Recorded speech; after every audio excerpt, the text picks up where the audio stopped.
আসসালামু আলাইকুম, welcome to sweeties cooking house. আজকে আমি তৈরি করেছিলাম মাফিন, তাও আবার একটা ডিম দিয়ে তৈরি করেছিলাম। এত সুন্দর আর এত মজা হয়েছে কি বলবো, একদম পারফেক্ট হয়েছে। আপনারা যদি আমার এই রুলসটা ফলো করেন তাহলে আপনাদেরটাও ঠিক এরকম হবে।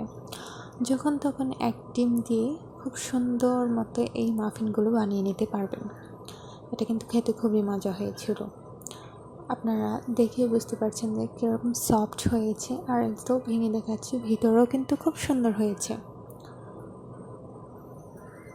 তার জন্য আজকে আমি করেছিলাম কি, দুটো জিনিসই আলাদা আলাদা করে নিয়েছিলাম। এখানে ডিমের কুসুম আর আবার ডিমের সাদা অংশটা আলাদা করে নিয়েছি, আর এইখানে আমি শুকনো উপকরণগুলো একসাথে নিয়ে নিয়েছি। এখানে ডিমের সাদা অংশটা আমি ফোম করে নিয়েছি, তার সাথে আমি হাফ কাপ চিনি ব্যবহার করেছি, আর এদিকে কুসুমের সাথে আমি আবার হাফ কাপ চিনি দিয়ে দিচ্ছি, এক চামচ বাটার দিয়ে দিচ্ছি, 1 কাপ পরিমাণ তরল দুধ দিয়ে দিচ্ছি, আর এখানে 1 চামচ পরিমাণ ভিনেগার দিয়ে দিচ্ছি। জাস্ট একটু বিট করে মিশিয়ে নেব, এরকম হবে। তখন আমি এই শুকনো উপকরণগুলো মিশিয়ে নেব।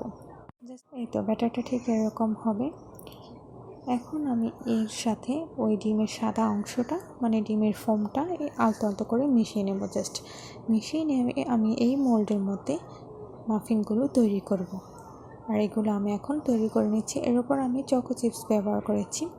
হ্যাঁ, সবশেষে আমি বলছি শুকনো উপকরণের সাথে কী ছিল, 1 কাপ ময়দা ছিল, হাফ কাপ কোকো পাউডার, 1 চামচ বেকিং পাউডার, হাফ চামচ বেকিং সোডা, পরিমাণ মতো লবণ, ব্যাস এটুকুই ছিল। আমি কিন্তু এখানে ভ্যানিলা এসেন্স বা লেবুর রস কিছুই ব্যবহার করিনি। আর হ্যাঁ, সবশেষে দেখুন, এটা কিন্তু খুব ঝটপট হয়েছে, 20 মিনিটের মতো লেগেছে। কত সুন্দর একটা মাফিন তৈরি হয়েছে, খেতে কিন্তু খুবই মজা হয়েছে।